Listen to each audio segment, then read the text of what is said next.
higher rates of return.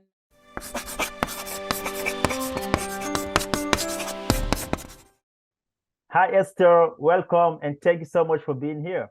Thank you, MD, for having me. It's really nice to meet you officially, and I'm really excited to be here to share this topic with you. Thanks so much for being here. So for people who don't know you, who is Esther and what's your story?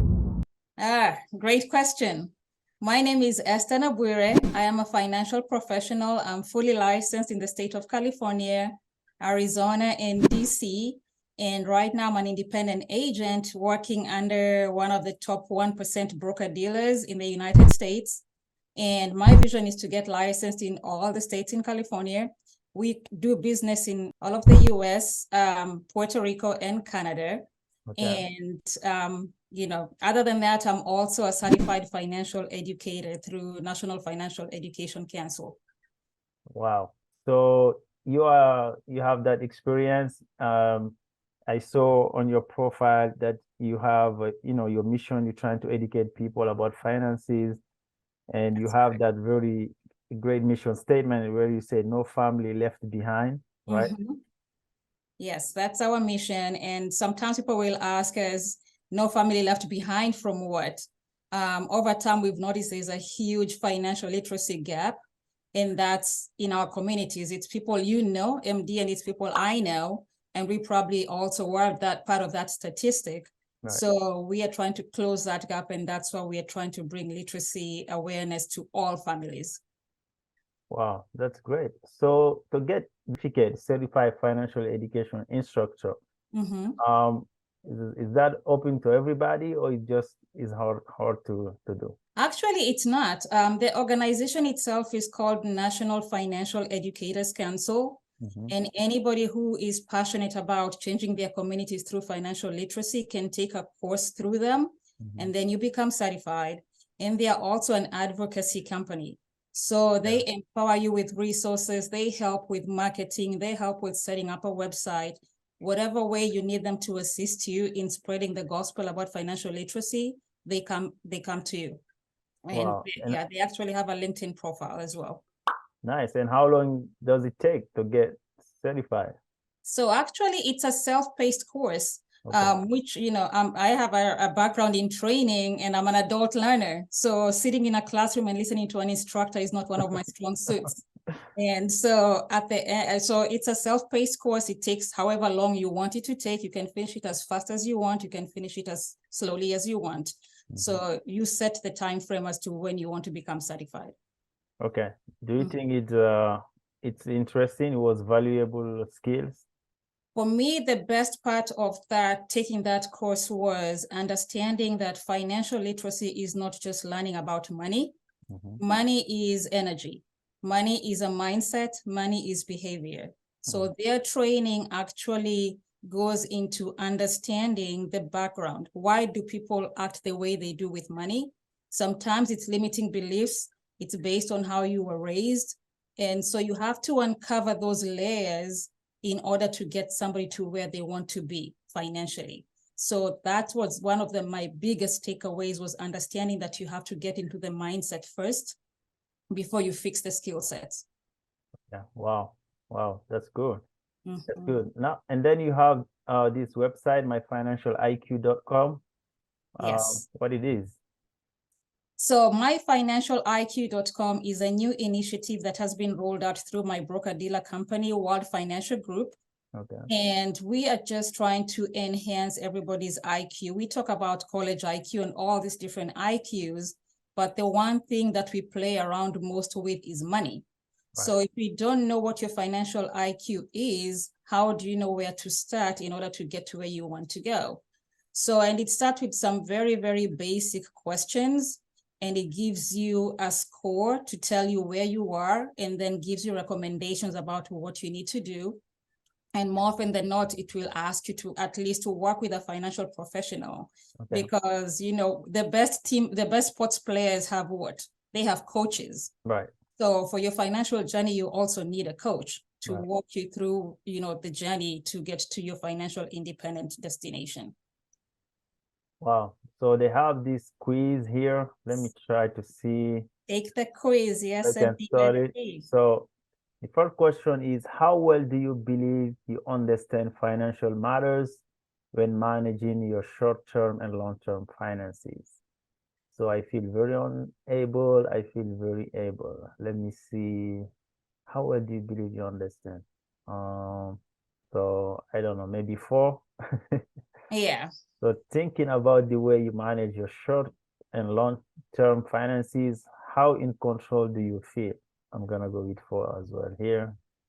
So how financially prepared are you and your family in the if the main income earners of your household were to experience an unexpected life event, job loss, injury, premature death? How financially prepared? Maybe 4 too. So let me go to next. How confident are you that the way you manage your personal finances will help you to achieve financial security in the future? I think I'm 4 here all the way. If you suddenly could not continue working for an extended or indefinite period, how long do you believe you could sustain basic financial outlays such as payments, bills, and food costs? Let me say, this is hard. Let me say 1 to 3 months. Okay. My FIQ score is 7.5. Congratulations. That's a great score. So, however, they say there's always room to develop your knowledge of financial practices and become increasingly resilient to financial shock. So it's a good start, but there's still room for improvement, right? Yes. And as you noticed, a lot of those questions are based on behavior and mindset. You know, right. How confident do you feel? Right. And that very last question that you asked is one we ask our clients a lot. If anything was to happen to you right now, where you are unable to work or bring in any income, how many months from today would you survive? And I think that's a great question. Yeah.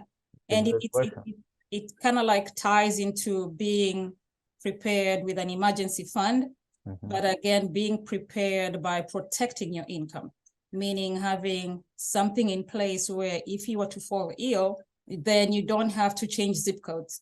Your kids don't have to change their school. You know, your income is still coming in, and we talk about income protection when we meet with our clients as well. And I think the pandemic was one of the biggest exposing events as to how unprepared people were. That's so true. And then you still have another quiz here. I'm going to try to take it. Test your financial literacy. Test your financial literacy, yes. Since that's the topic today, why not, right? Yes. So this one, I saw it is interesting. I like quizzes, and they help it's a gymnastic for your brain. And also the questions, they are not too hard. It's just to prep your mindset, like you said. Yes. So suppose you had $100 in a saving account and the interest rate was 2% per year. After 5 years, how much do you think you would have in the account if you left the money to grow? So more than 102, exactly 102, less than 102, or I don't know. It's going to be more than 102. So next question. Imagine that the interest rate on your saving account was 1% per year and inflation was 2% per year. After 1 year, how much would you be able to buy with the money in this account? More than today, exactly the same, less than today, or don't know. It's a less than today. Next, please tell me whether this statement is true or false. Buying a single company's stock usually provides a safer return than a stock mutual fund. So maybe you're gonna help me in this question. So tell me this: buying a single. So if you bought a stock and a mutual fund, which one is a safer return? So buying a single stock or a mutual fund, which one is safer? Buying a single company stock usually provides a safer return than so. I will go false, maybe. Let's see. Okay. All right. Great job, MD. Right. So that was awesome. Yeah. And so those 3 particular questions just basically tell you that you have to understand the rules of how money works before you actually think about investing in a particular vehicle, because if you don't know the rate of returns, or if you don't know how your rate of return relates to the current inflation, then you could be losing money and you don't even know. You're losing purchasing power with rising inflation and lower rates of return from your financial institution. So financial literacy, why is it important, and how someone can become financial literate? Oh, that is a huge question. So I'll tackle it because I said, as I have a background in training and human resources. So when I'm responding to questions, I like to give the simplest responses because I know money is a difficult topic and money is a complex topic. So you always want to make the concepts as simple as possible so that somebody can remember those concepts. And so back to your question, financial literacy. So I said, basically it's about knowing how money works, but it goes way beyond that. It goes into uncovering somebody's mindset and what drives them to do what they do with money before you can get them to wrap their heads around the concepts. But now, I mean, and initially you did allude to this, financial literacy is a big topic, because we are realizing there's a widening gap in the awareness, and we can see that globally based on the increasing student loan debts, the increasing credit card debts. So where is the gap? And just to answer your question using statistics, currently half the country cannot afford a $1,000 emergency. That's a very scary statistic. You know, 20% of the nation is on welfare. 74% of them say money is the biggest cause of stress in their lives. And 84% of them don't think they'll be able to retire on time because they have a retirement fund shortfall. So that means a lot of people will be retiring and coming back to work. And we've seen, I don't hate, but I feel really bad when I go to Walmart and I see the greeters. I know these people did not work that hard to greet people at Walmart. But because there was no proper planning, and maybe because they did not have the education they needed, that's why they're there. And with all those statistics, only 17 states require financial literacy as part of your graduation requirement. Oh, wow. Only 17. Only 17 states. And I have to say, MD, you're in Arizona, right? I'm in Nevada. Nevada. Yeah. So your state and my state, California, are not even on that list of 17. Wow. Which is unfortunate, but I mean, I feel like it's my personal responsibility to keep pushing the mission because we have such a huge gap. We are seeing increasing medical cost debts. I mean, all you have to do is go onto GoFundMe and see how many campaigns are being started to help people with medical funds, with funeral planning, with just medical bills. But if we educated people from an early on stage, then we would eliminate a lot of these issues on the back end. And for me, financial literacy equals peace of mind. Because once you have a plan in place and you know where to move from point A to point B, then everything else becomes easy. It's not going to happen overnight, but you have a plan, and then you have that peace of mind. You're working toward it every day. That's correct. So life insurance. Yes. So what can you say about it? Well, there are various types of life insurance, but one thing that I've learned through this industry is that there's a misconception about life insurance and what its purpose is. So my mission with this company and No Family Left Behind is, first of all, to demystify all the falsehoods that go around about life insurance. So one of the biggest things or biggest purposes of life insurance is you're transferring risk from yourself to a company. So just the same way we insure our cars, we insure our cell phones, we insure our TVs, and then the person that actually pays for all those insurances is not insured themselves. You know, for me, that does not make sense because I'm the one who has to wake up in the morning, get in the car that's insured, talk on my cell phone that's insured, but I myself am not insured. So if anything happens to me, my income stops. And so that's the first thing we try to educate people is income protection, which goes back to that question of if you were to stop working today because of illness or any debilitating life event, and your income is not coming in, then how many days would you survive after that? And that's where the income protection plans come in. So we do have what we call a term with living benefits policy that we use as income protection. And, life insurance policies have changed over time. So just the same way we have cell phones that have upgraded, we have smart TVs and we have smartphones. I should say now we have smart life insurance policies, because MD, you get to be the beneficiary on your life insurance policy. You do not have to die for anybody to use the benefits on your policy. You can actually tap into several features of life insurance policies and use them while you're still alive.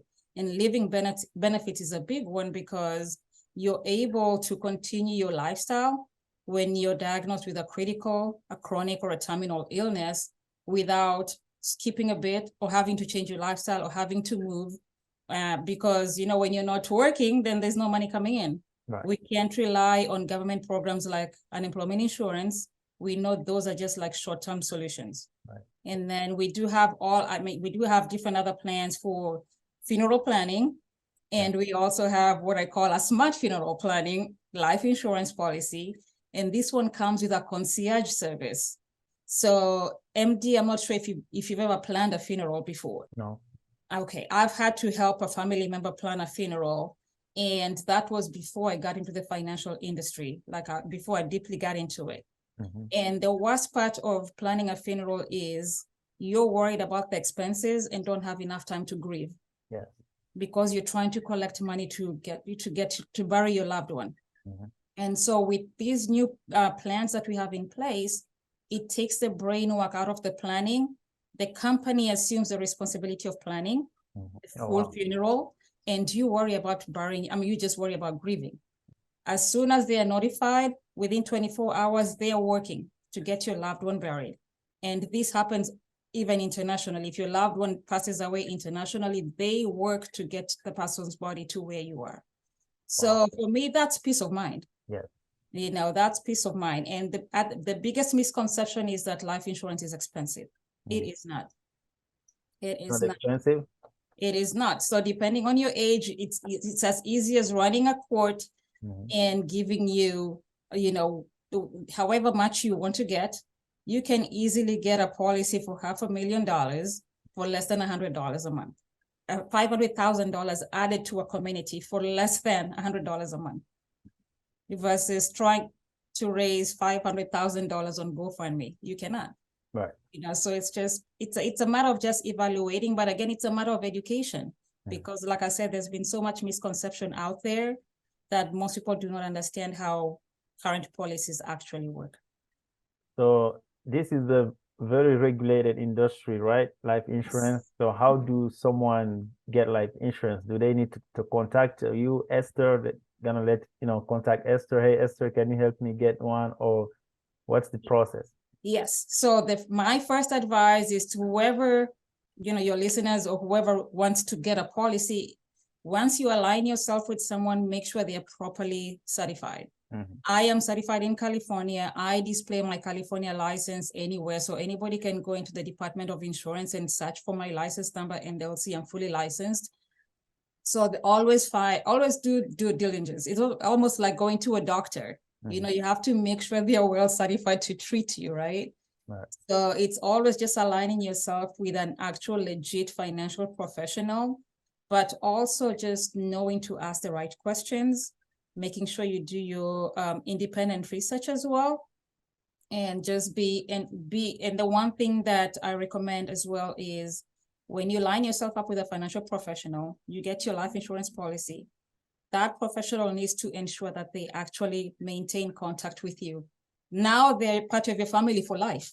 Okay. Because if anything was to happen to you, they need to communicate with your beneficiaries, right? Right. So they become your family member. And because life events happen along the way, they should meet with you regularly to see what has changed in your life. Do we need to reduce your policy amount? Do we need to increase it? Or you got married, or you got divorced, or you had a baby, your baby's going to college. So all these different things they have to know. It's almost like having a CPA. So they are part of your, I call them board of directors. You add them to your board of directors. Wow. Yeah, that's good to know. Yeah. So someone cannot just go, sign up for a life insurance by themselves. They always need a financial advisor to help them, or they can just do it by themselves. So I know nowadays we have a lot of because of everybody wants convenience. You'll find these websites where you can put in your information and then it spews out a quote for you. It still will direct you to a financial company or financial professional because they have to work with an underwriter to approve your policy, make sure you're in good health, and get the right rating for the amount that you're applying for. So it still has to go through a regulated process. Like you said, it's a highly regulated field, and that's why we have to get certified to even talk about, these services that we offer. Yes. Like even to give advice, you need to be certified to give advice about it. Yes. And, also, you have great skills in college planning. So, any advice on that? Yes. So we try to start college planning at probably an age that nobody's thinking about planning for college for their kids. So we try to meet with parents, actually younger than that. We try to meet with parents as soon because you can actually use a life insurance policy to plan for your children's college. Oh, yeah. So we try to get together with parents. A newborn baby can actually get a life insurance policy, and you can start putting away $50. And by the time they're 18, due to the power of compound interest, they have more than enough money to pay for college, and they don't have to end up in this bucket of college loans and student loans. And so we meet with parents early on, and we just kind of look at different plans that work for them, because the ultimate goal when we meet with clients is we don't want to add a bill. We look at what your income is, what your expenses are, what discretionary income do you have, and try to work within your budget to find something that works for you. Because if I add an expense to your budget, that will be the first thing you get rid of when you're unable to afford it. So we try to make sure that we are working within what you have available. But for college planning, we try to educate parents on how to actually leverage life insurance and the power of compound interest to subsidize taking out loans. Yeah, so the college debt, student loan debt crisis, what's your thought on that? Right now, we're talking about, debt forgiveness, and some people are for, some people are against. So you have a huge student loan debt crisis. Most people cannot afford paying them, or the interest rate keep going up because the Feds, right? Because they increasing the interest rate. So what's the solution? What can we do about it?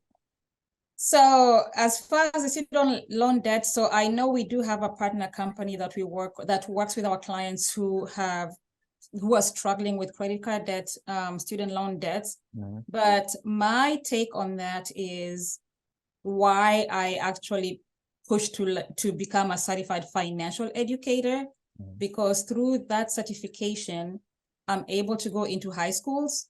I'm able to organize workshops, because once you catch those kids at that point, by the time they go to open house at colleges, I don't know if you've been to an open house, the first people you see are tables of credit card companies, and they're giving you water bottles, and they're giving you, first year 0%.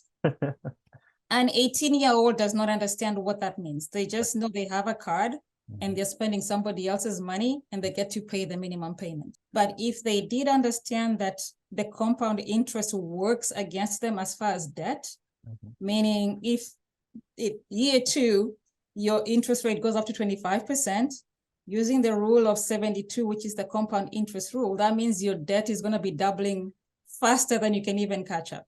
And that's how we end up in this problem with the student loan debt, because again, those interest rates are so high. So at this moment, I really have no take on the solution. I don't know if there's a solution, but for me, I think the solution is starting the financial literacy education early on, right before even kids start considering college, because they have to understand what they're getting into. Otherwise, we are setting them up for failure. Yeah, it just it's such a big topic. Like you said, most people don't understand the compound interest. So you have.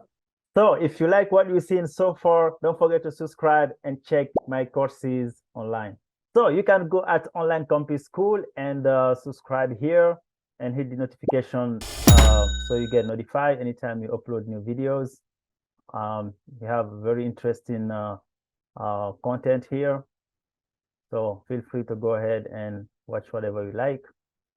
You can also check my courses on Udemy. This is one of my latest course, Solar System 101 course for all level.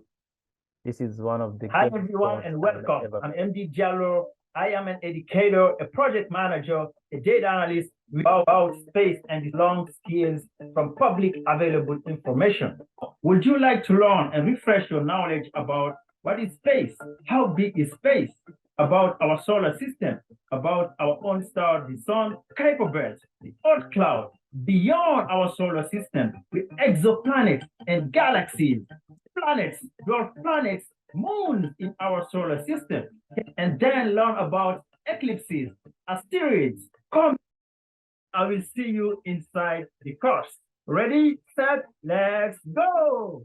So you can check that course if you like it, to learn a little bit about our solar system, and also have other courses there. You can see here some other courses: the Ultimate Amazon Leadership Principle Masterclass, complete course on top 41 legit ideas to make money, a brief beginner's guide to gaming, a brief introduction about America. That's a great course also. Starting a business in America as a foreigner. Okay, that one also is a great course. Of course, the solar system course, one of the highest rated course right now on Udemy. Very hard. Make sure to check it out. All right, back to the video. Sometimes they tell you 0% APR for the first 6 months, but after the first 6 months or after the first year, then maybe you have a 20 or 30% interest rate. Yep. And then you keep paying the minimum payment. At some point, start doubling. Then you cannot, it's hard to catch up. And then you go get a second credit card. And then before you know it, it's become this mountain of debt that's just, leaning heavily on you. So yeah, it's just. But how do you pay off those debts? What's the solution for people to pay off those debts? You have some companies that can help them, or?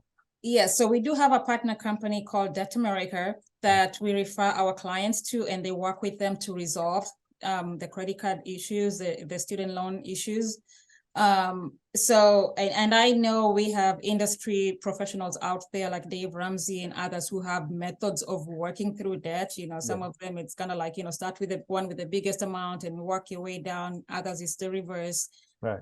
But for us, we do a referral to the company that has the specialty of handling that once we meet with clients. Because we originally will always do with everybody we sit down with, we do a financial needs analysis and just kind of like map out what do you have out there. And then with that information, because I partner up with almost 100 different companies, I can scout and see this is going to be the best company for MD for his student loan. Right. This is going to be the best company for him with this other, probably estate planning or something else. So that's how we do it. It's just leveraging other areas and other professionals. Wow. Yeah, that's good. So buying a home, how that can you leverage home ownership to build wealth? Great question. Area outside my expertise, but you know what I love about being in this industry is that I'm able to partner up with different professionals. So I partner up with real estate professionals. So if I have a client who's talking about home ownership, I know who to call and say, hey, I have a client for you. Please sit down with them, educate them. My driving motto has been, because I know for the longest time, it's always been said, owning a home is the American dream. Right. I don't believe in that. I still rent. And the reason I rent is because I assess my financial situation and say, am I really able to afford a home right now? Right. Right now renting works for me, especially after the heavy rains that we just had in California. I had so much damage to my house. I had to get a whole new roof. I had to repair a fence. Right. But because I'm renting, that did not have to come out of my own pocket. So that works for me right now. Right. So I think home ownership it's a big feat. And people have to be ready for it, not just because, I feel inadequate because I don't own a home. You have to actually holistically look at your finances. Are you able to handle owning a home? Because owning a home comes with additional expenses. Yeah. You have homeowners insurance, you have all these different things that you have to pay. If you're able to afford it, then so many organizations right now have home buyers workshops. Work with a professional, make sure you're ready for that, because it would be very unfortunate to get into the whole home buying process only to lose your home after you've made so many payments. Yeah. Because it's become unaffordable. So how about estate planning? Estate planning, one of my favorite topics.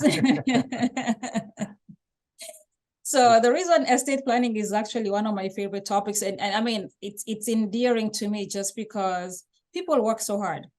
Why would you work so hard to build wealth only for you not to protect it and have the government take it away from you when something happens to you? And we've seen that happen with celebrities. We would assume that celebrities, considering they're surrounding themselves with lots of professionals, at the bare minimum would have a will, right? But we see it in the headlines every so often. So-and-so died without a will, and then their family are dragged through probate for God knows how long. And by the time that's done, with the lawyer fees and the government taking all the taxes and everything else, there's really nothing left for the family.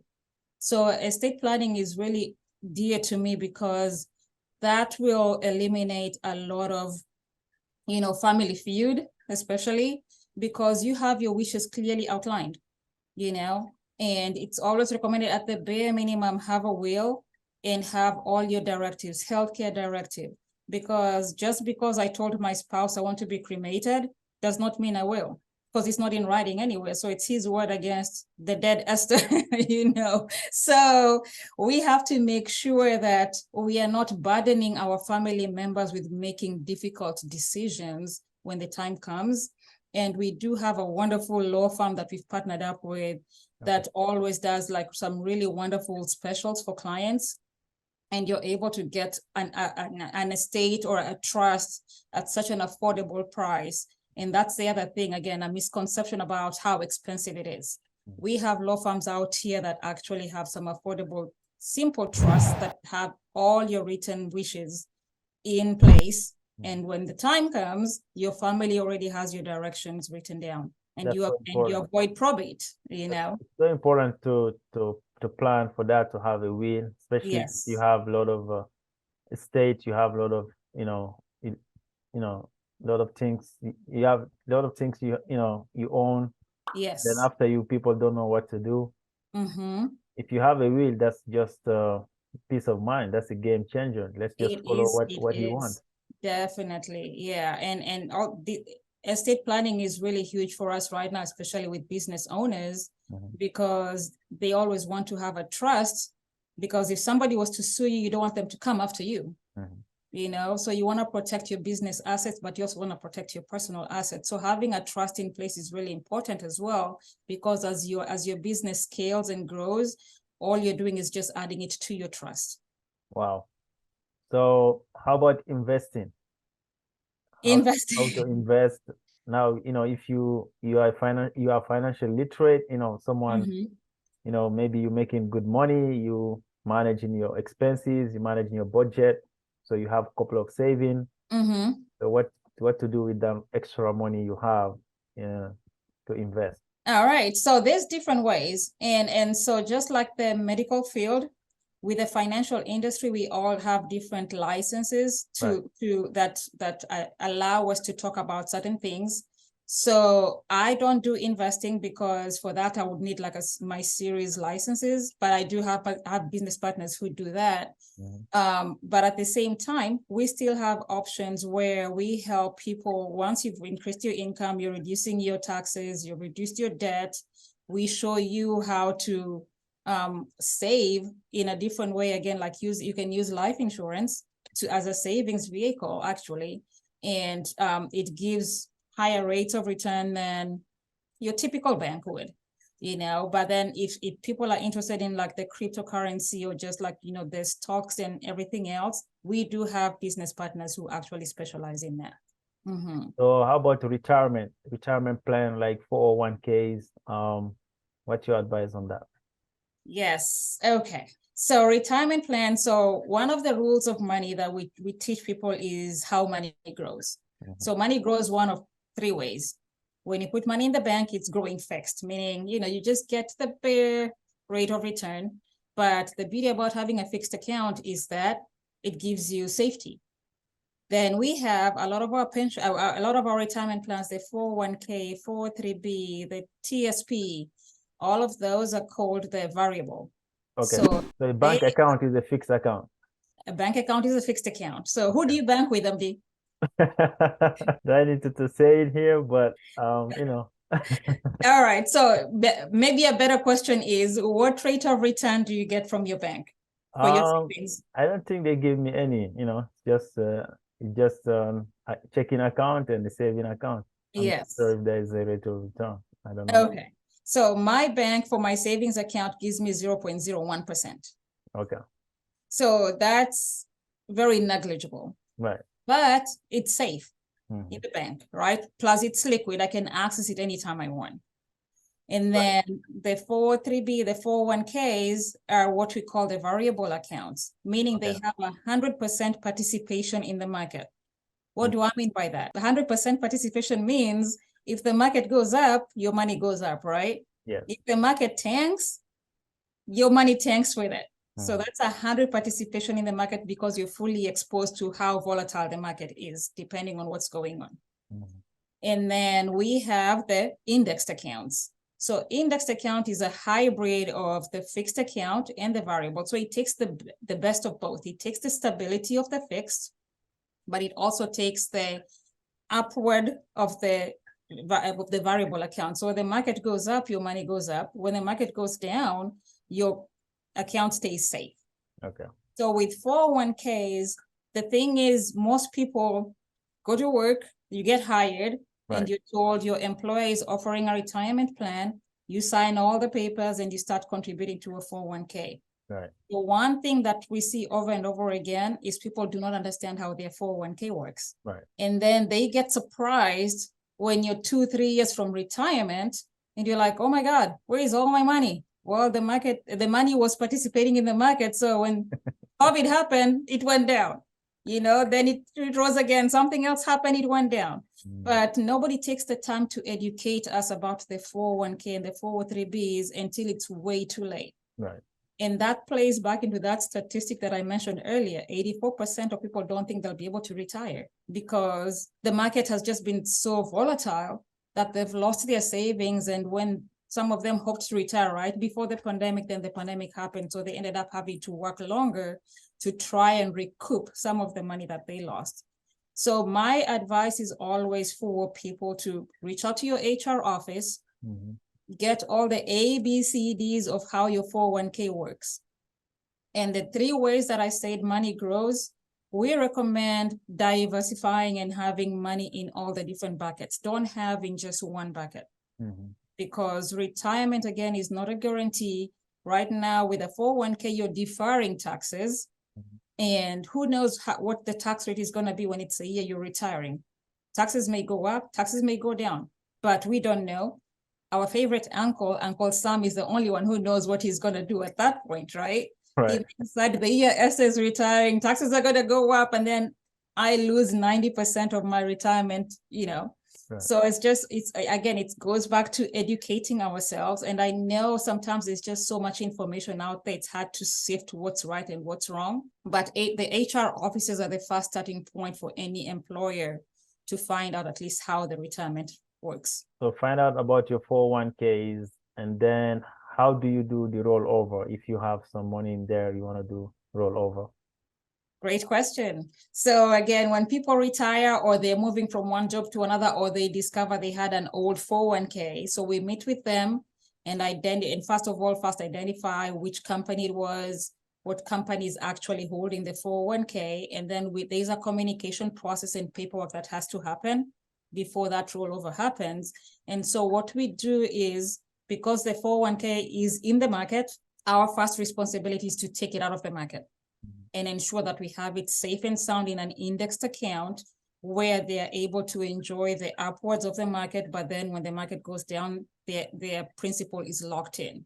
So that's always our first responsibility, to see how can we take your money out of the market and put it in a safer vehicle so that you can start experiencing the growth. So what are some of these index accounts? Are these the life insurance product? Yes, so the Indexed Universal Life is a life insurance based product, and it's been around for quite a while. And again, like I said, it's a hybrid that took the best of a fixed account and a variable account. And it varies from company to company, but most of them have like some very great returns compared to a typical bank, of course. And I'm sure, I don't know how much you know about indexed accounts, but okay. Yeah, So I'm learning right now. My first homework for you, MD, is to get this book. Okay. All right. What's the name of the book? It's called Money, Wealth, and Life Insurance. Okay. How the wealthy use life insurance as a tax-free personal bank to supercharge their savings. Okay. In this book, there's a chapter that talks about bank-owned life insurance and company-owned life insurance. So when I first read the book, I was like, why would a bank buy life insurance? Right. But when we put money in the bank, while they're giving you 0.01%, they take your money and put it in a life insurance product, which is typically the indexed accounts, and they're getting 6 to 12% returns. But they're only giving you 0.01%, you know. So when I learned that, I was like, I went in and I found my bank and I saw how much they had in life insurance assets. And this information is actually online. So if anybody wants to Google the information, they can. Various companies like PG&E, all the common companies that we do business with, own life insurance assets just because of the rate of returns and the safety from the market volatility. So what we teach people is to be their own banks. So if my bank can put my money there, why can't I just take my money and put it directly there versus having to go through my bank? Wow. Yes. So that's part of the education we do. That's interesting. Sound like a great book. Sound a great book. It is a great book and very easy read too. You can send me the link. I'm gonna add it on the description of this video, so people watching who interested can also get the book. I will. And actually, I'll send one to you. I do have several copies that I do give to my clients, but I'll autograph one for you, MD. Wow, that's super nice. Thank you. Yes. Thank you. Yeah, so this was really good. We talked about financial literacy and a lot of life insurance products, like college planning, estate planning. So Esther, when you're not doing these financial classes, what do you do to relax? What's your hobbies? Great question. So for me, I like running. I like going at the gym, you know. Okay. Do some reading a little bit.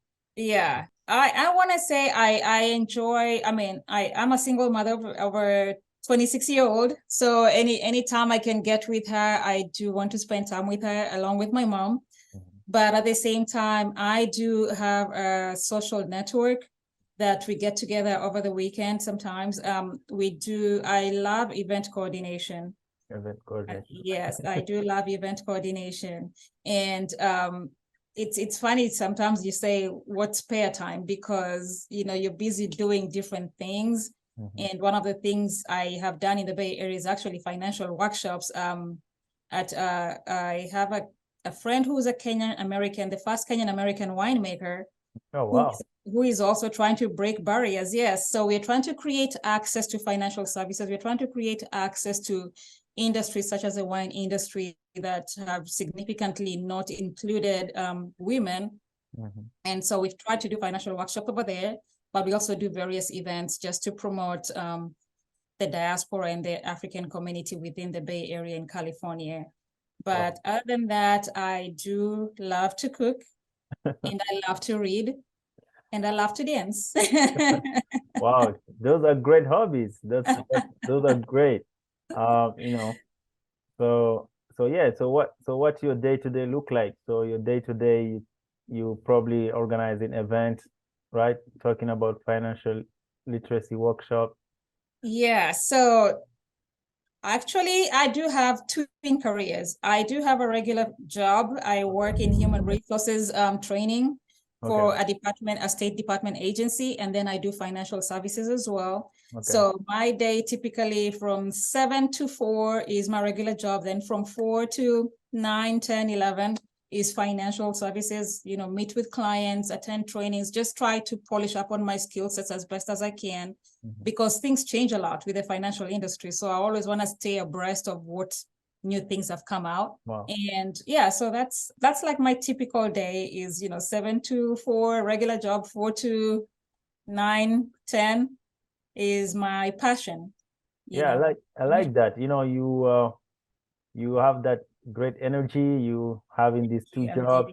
Like you said, you're a single mom, but you don't complain. You just go ahead and do do your thing, having that positive energy. So for a young person out there, someone in high school, someone in, a young person, time is tough, right? People are getting laid off and interest rates going up, how to buy a home, how to get get into college. So what advice do you have for them? The advice I would give a young person is probably the advice my current age self would tell my younger self, is find a mentor.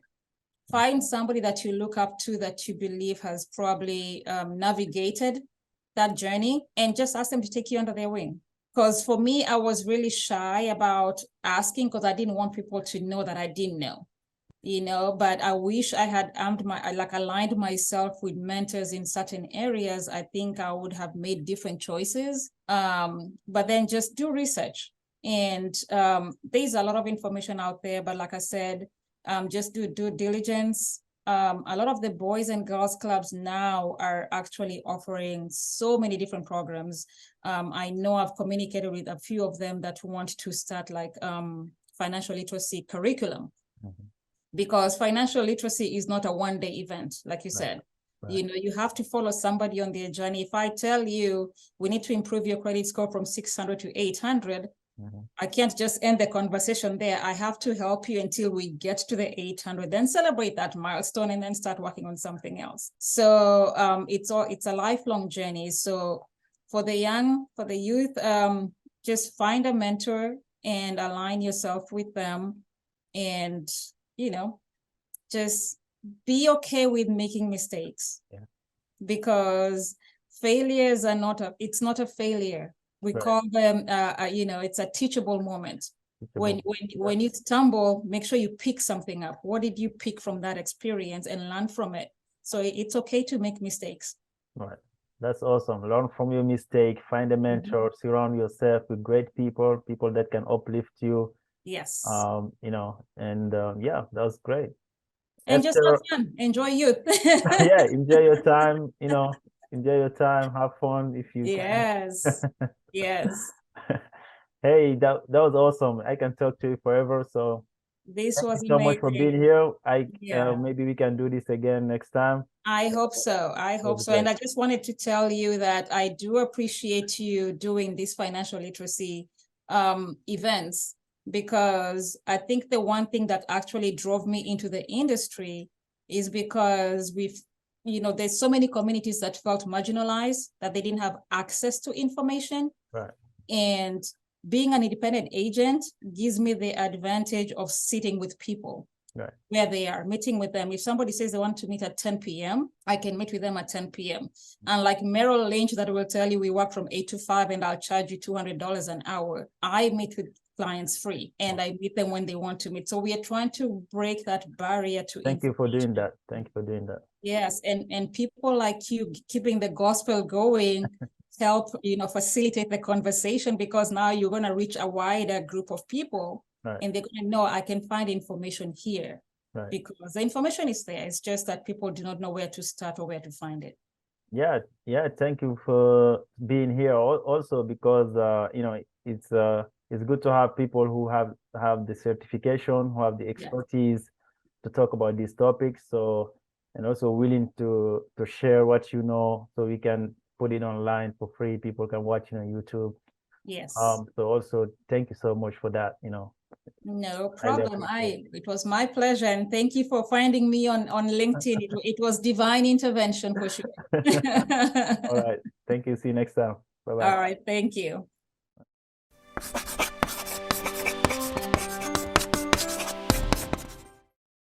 you.